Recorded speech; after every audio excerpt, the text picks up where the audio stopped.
Скъпи слушатели, в този тъжен ден се сбогуваме с един млад и вдъхновяващ човек, Венцислав Дункин, който твърде рано ни напусна. Неговата загуба е непосилна за всички ни, но днес не само скърбим, но и отдаваме почит на неговия живот, неговите мечти и всичко, което той олицетворяваше. Венцислав бе не просто пилот, той бе мечтател. Човек, който обичаше небето и стремежа към висините. От ранна възраст той изпитваше страст към летенето, която го караше да се изправя пред нови предизвикателства, да се учи, да се усъвършенства. Той следваше своята мечта със смелост и отдаденост, качества, които го направиха изключителен не само в професията му, но и в живота. Небето бе неговото призвание, но и свободата, която той така силно търсеше. Въпреки младостта си, Венцислав остави дълбока следа от всички, които имаха привилегията да го познават.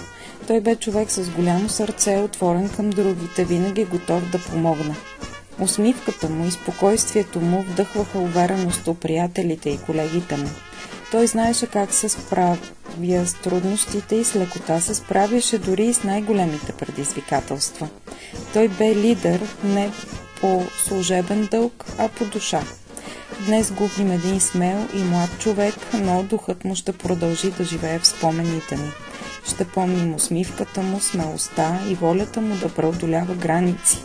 Венцислав остава сред нас с пример за това какво означава да следваш своите мечти, независимо от опасностите и трудностите.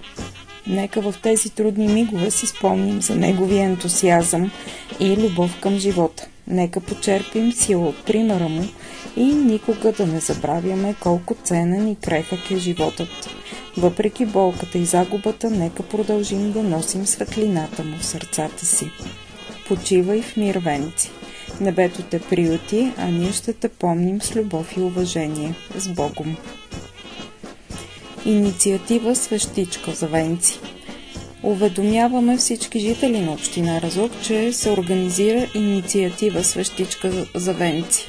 Нека всички отдадем почит и споделим мъката на семейството и близките му на 22 септември тази година, неделя, от 19 часа и 30 минути на Централния градски площад в Разлог. Роден да лети или да умре, опитвайки се. Ще бъдат подсигурени свещички за всеки. Изпращаме те при ангелите небесни с любимата ти песен.